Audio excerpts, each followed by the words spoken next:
Bridget Stomberg. And I'm Lisa DeSimone. And this is Taxes for the Masses. Today's episode is on the recent ProPublica article entitled Lord of the Roths. Peter Thiel, a billionaire founder of PayPal, managed to take a retirement account worth less than $2,000 and turn it into $5 billion over the course of 20 years. In today's episode, we unpack the differences between Roth and traditional retirement accounts, highlight some Roth-related tax loopholes, and discuss some equity issues that can arise when using tax breaks to subsidize retirement planning.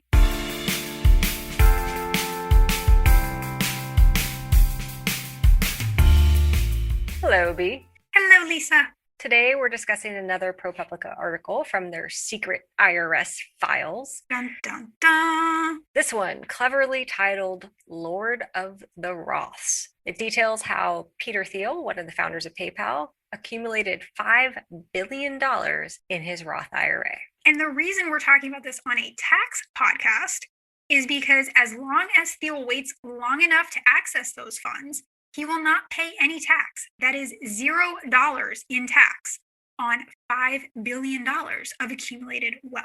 That's a lot of not tax. It's impressive. All right, so let's start by talking about what the heck is a Roth IRA. And to do that, we'll back up even further and talk about what is an IRA. It is not the Irish Republican Army in this setting. So an IRA is an individual retirement account, which is basically like a regular investment account that you set up for yourself at the bank or a brokerage house or a robo-advisor. But the trick is that any investment income you earn in that IRA is tax sheltered. So in a regular investment account, you would be taxed every year on whatever interest, dividends, or gains you earned. With an IRA, you get the benefit of a pre-tax rate of return compounding over time. And this may not sound like a huge deal, but it actually is. So say, for example, you invest just $1 for 30 years and you earn a 6% rate of return on that investment each year. If that was normally taxable at the top rate on investment income, which is right now about 24%, you would pay much more tax than if you had that same return being earned in an IRA where you didn't pay that annual tax. In fact, you'd have 50% more money in your IRA after 30 years than if you had just put that money in a regular investment account. So if you have the ability to put money away and not touch it until retirement, which not everybody does, you're much better off doing that through an IRA than through a regular savings or investment account. So that's what an IRA is. Now we get into the nitty-gritty. There are actually two types or flavors of IRA. The Roth flavor that Peter Thiel used allows you to take withdrawals from the account in retirement completely tax-free. The kicker is you have to contribute after-tax dollars to a Roth upfront. So basically, you're paying the tax now in exchange for future tax-free distributions. That's right. And that's the main way that Roths differ from the traditional flavor of IRAs. With a traditional IRA, you get a deduction for the contributions up front. So the money you contribute is really pre-tax dollars. And the kicker is that then you have to pay tax on your future withdrawals in retirement. So you get a tax break now when you put money in, but you get taxed when you withdraw. And it may sound like these tax effects of the traditional versus Roth flavors might be drastically different, but actually it's pretty easy to show that any dollar invested in either account would give you the same exact amount in after-tax money in retirement as long as you assume that tax rates don't change over time. But of course, tax rates do change. And so the old rule of thumb is that Roths are good for individuals who expect to face higher tax rates in retirement than during their income earning days, whereas traditional IRAs allow individuals expecting their tax rates to go down in retirement to take advantage of those tax benefits now during their working years through the deduction that they get on that contribution to the traditional IRA. How do you know, is your tax rate going to go up or down in retirement relative to now? It doesn't just depend on predicting what's going to happen with future tax legislation.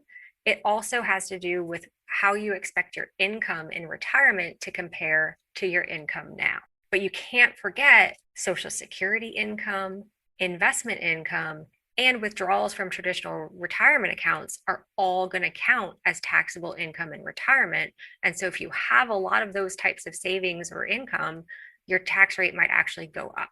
Okay, so the key point here, like you said, is the trade-off of when you're going to get the tax benefit. With a traditional IRA, you're getting the tax benefit now when you make the contributions. With a Roth, you're getting the tax benefit in the future when you make the withdrawals. Now, conventional wisdom is that lower income taxpayers who are in lower tax brackets don't really reap significant tax advantages from making contributions to traditional IRAs. And that's one of the reasons why Roth IRAs were enacted in 1997.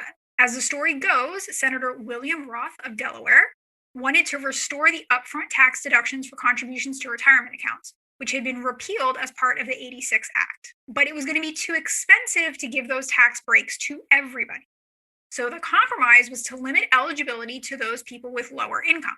So the point here is that every year there is a limit, A, in terms of how much anybody can contribute to a Roth, and B, there are income limits. And if you're above those limits, you're not, in theory, supposed to be able to contribute anything to a Roth, Except that they can. So your income may disqualify you from contributing directly to a Roth IRA, but what you can do instead is complicated. So bear with me here. You're going to make a non-deductible contribution to a traditional IRA. What that means is you're contributing to the traditional IRA, but you're using after-tax dollars to do it. You're not claiming the deduction for the amount of the contribution. You then convert those funds over to a Roth IRA.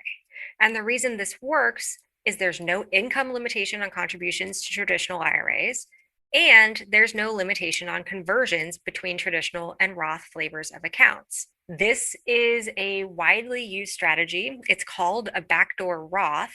That's because your income disqualified you from making a contribution through the front door, but the back door is wide open. And that back door is the non-deductible contribution to a traditional IRA converted to Roth. And you have to love the fact that it's called backdoor. That typically doesn't have great connotations associated with it.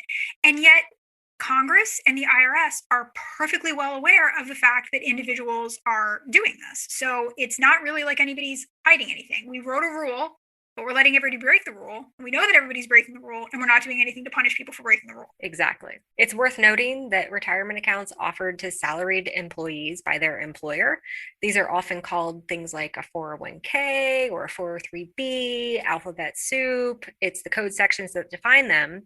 These also can come in traditional and Roth flavors if offered in both flavors by your employer. And what that means is the backdoor Roth strategy can be done through these types of employer provided accounts as well. Those tend to be called the mega or supersized backdoor Roth because they can be huge tax savings. You can transfer a whole bunch more into your Roth account than you could through your IRA. And so this is a big tax saving strategy for those with the liquidity to be able to take advantage of it. Remember, if you put this money in, you're not supposed to touch it until retirement, and you might even pay a penalty if you try to access it sooner. So back to Thiel. According to ProPublica, he contributed about $2,000 to his Roth IRA at some point in the late 90s. And $2,000 was the maximum allowable contribution at that time. According to records, Thiel's income was only about $70,000 during that time, which was below the threshold for Roth contributions. So he was doing everything on the up and up. But he was then able to use those funds, which were now part of an investment account, to purchase shares of PayPal, which at the time was a privately held company. And he bought those shares at 1/10 of 1 cent per share. So allegedly, he paid $1,700 for 1.7 million shares of PayPal. Obviously, those shares appreciated substantially over time, and Thiel was able to sell them tax-free by the end of 2002, at which point his Roth was worth over $28 million. And this is where it gets super interesting, at least to tax nerds like us. If Thiel had owned these shares in a regular investment account instead of in an IRA and had sold them within that account, he likely would have been on the hook for at least 20% in capital gains tax. But because he held those shares within an IRA, he could sell those shares in any year and reinvest them if he wanted to, and rinse and repeat and do it over and over again because, as we said, his retirement account is going to shelter any of that investment income as long as it's happening within that IRA. If instead he had held those shares in a traditional retirement account, he would owe tax on withdrawals of those funds at the top ordinary tax rate of 37%. That's actually a disadvantage of traditional flavor accounts because it's turning what could have been a capital gain, which we just said was taxed at a preference rate of, say, 20%, into ordinary income upon withdrawal and retirement, which is taxed at a top rate of 37%, a non-preferenced rate. So this is where the real magic happens. He wasn't using a traditional IRA, he was using the Roth flavor. And because of that, he gets to withdraw all of those funds in retirement completely tax-free. And the amount of appreciation we're talking about here is huge. This isn't the 6% from our little example, right? He turned $1,700 into $5 billion over time by using a tax-free, basically venture fund. PayPal and his subsequent ventures did way better than 6%. So that's another tax tip to learn from this, is that both traditional and Roth IRAs are great for sheltering that annual investment income, like dividends and interest from tax. But you don't want to put your growth stocks in a traditional IRA if you can avoid it, because it's going to convert a capital gain taxed at a lower rate into ordinary income taxed at a higher rate. You can put them into a Roth though, and like Peter Thiel, you become a bit like a magician, making gains disappear. Now, for those of you who are listening to this and thinking it sounds like a really great idea and something that you want to go do tomorrow, we do need to let you know that what Thiel did is considered an abusive transaction, according to the IRS. The IRS alleges that Thiel acquired shares of PayPal, which, like we said, was a privately held company of which Thiel was a founder, for far less than fair value, solely for the purpose of shifting that value into the Roth IRA and circumventing the contribution limitations. And according to their website, the IRS is, quote, engaged in extensive efforts to curb abusive tax shelter schemes and transactions. So unlike the backdoor Roth, which we talked about, that the IRS and Congress know about and are sort of turning a blind eye to, this sort of stuffing undervalued assets into your Roth IRA to get the appreciation to grow tax-free is something that the IRS is not willing to turn a blind eye to. Yeah, and this is going to be a recurring theme for us. There's no question that Thiel was able to contribute $2,000 to his Roth back in the 90s. That was perfectly legal, perfectly within his rights to do. The question is about the value of the assets that he bought with that $2,000. So much tax avoidance in the US by individuals and corporations revolves around pushing the boundaries on the valuation of a deduction or credit or exception that you can claim, not whether you qualify for that deduction, credit, or exception. And that leads to the second theme, which is IRS resources. Valuation issues are arguably one of the hardest to challenge, because when you're dealing with things like private company stock, that does not have an observable market value, it takes a lot of time and money and effort on the part of the IRS to successfully challenge and defend an alternative valuation that they think might be more appropriate. Plus, while there should have been valuations of PayPal done by third parties every time it entered a new round of funding, there are stories of the good old days of Silicon Valley in which a company just had to offer up the right bottle of scotch or maybe a nice cab to get whatever valuation it wanted.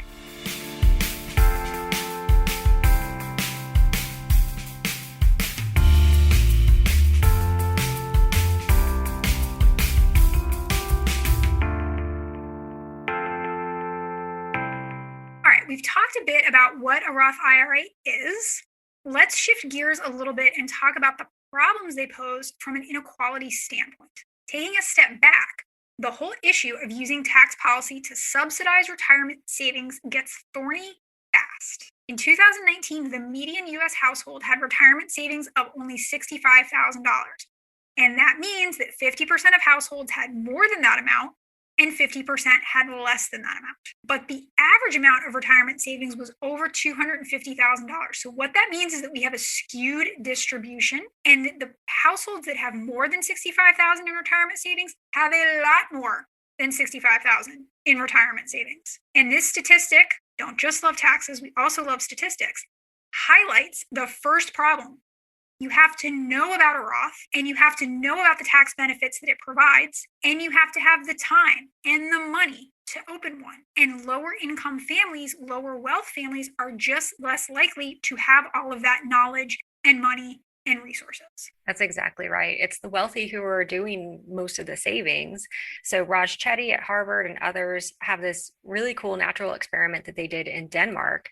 Basically, there was a big reduction in the tax subsidy only for those in the top income bracket. And so they get all this detailed household data on families in Denmark and are able to observe that, yes, those at that top 1% who lost the tax subsidy They saved less in those subsidized retirement accounts after the change, after they lost the benefit, but it didn't change their savings overall. They saved more outside of the subsidized accounts to make up for the difference.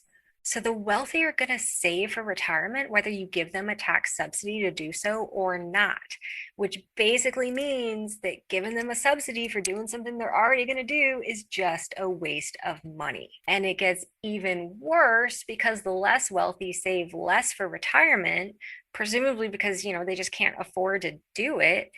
And so the wealthy are the ones who are getting far more of these subsidies than the less wealthy, who are the ones who would actually need it the most.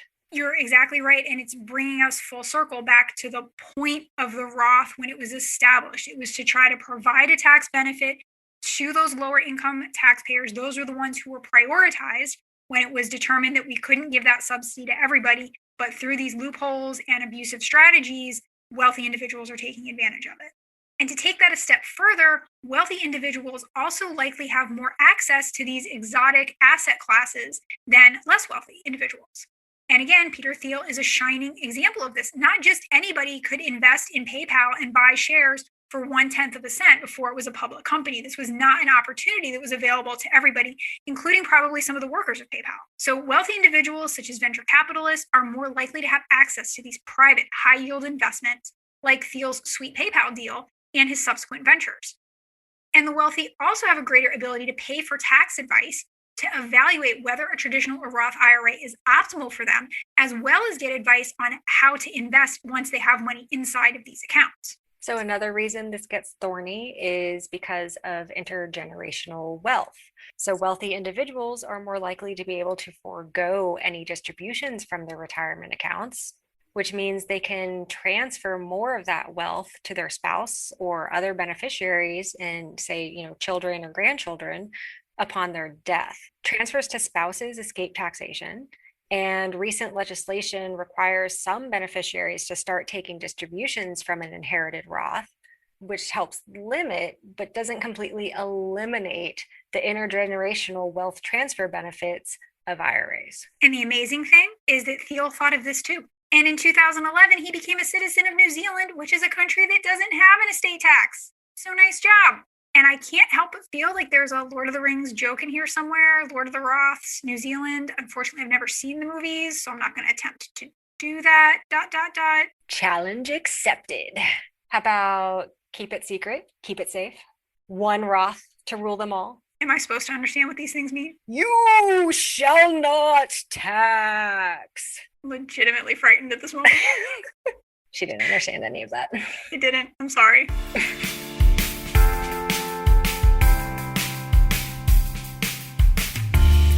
Time for the good, the bad, and the ugly of this situation.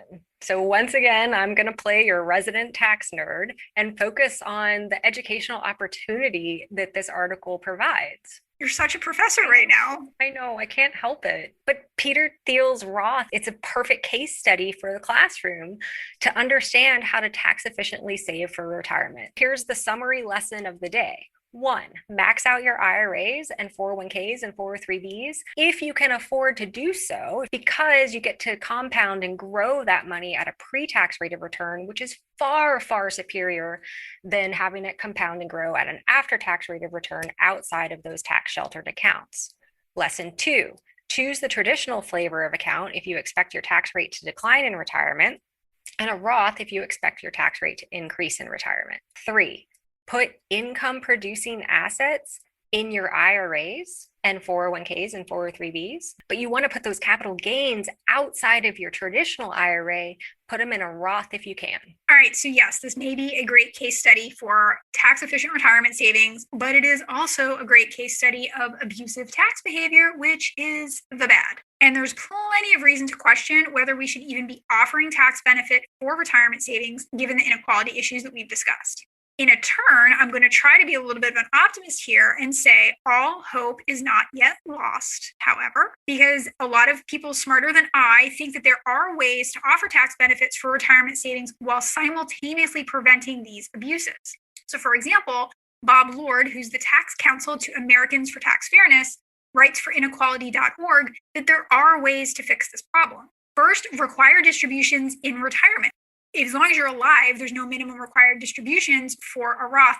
And that's totally stupid because it's a retirement account. It's supposed to fund your retirement. And so Bob Lord is saying, make people draw on their retirement funds to pay for their retirement. It seems like a no-brainer. Second, end the tax exemption at death. And 3, limit the exemption on up to a certain amount of distributions. So maybe it's fine that Peter Thiel accumulated $5 billion of wealth in his Roth IRA. Maybe that wasn't his intention and he just got super lucky. But it's not like we can't retroactively limit the amount that he can withdraw from that account tax-free. And I would add to that just maybe founders of startups shouldn't be able to use their tax preference retirement accounts to avoid tax on expected outsized appreciation if their venture takes off. I know we want to encourage risk-taking and investment, but zero tax on $5 billion, I'm going to call that excessive. Senator Ron Wyden proposed legislation to combat these abuses in 2016, but never introduced it. I think it's time to revisit it. There are some senators who 100% agree with your point about not letting founders of startups use IRAs in this way. There are currently rumblings about proposals to limit the types of investment IRAs can make to those with observable market values. And this, to me, seems like a pretty direct way to avoid all of this valuation shenanigans entirely. Totally. And it makes sense because let's remember that in theory, these are, quote, retirement accounts. And it might not be such a good strategy to encourage people to be taking these outside risks with their retirement. That just leaves the ugly. And to me, it's how these tax bills get evaluated. Some of the legislative motivation for allowing the Roth is that it's a revenue raiser up front. You're investing after tax dollars, so you're paying tax now in the near term. And that matters when you're forecasting the revenue effects of a tax bill because those forecasts use a limited time horizon. This is really myopic because in the extreme case of Peter Thiel, the government collected tax at ordinary rates on $1,700 and gave up the right to tax $5 billion 30-something years later. And that's one reason it shouldn't be too surprising to us that in the legislative discussions around the writing of the Tax Cuts and Jobs Act of 2017, Congress actually explicitly endorsed the already widely known strategy of the backdoor Roth, making it perfectly, unquestionably legal. You're right. It's kind of amazing, but they were willing to look the other way because people were paying tax now.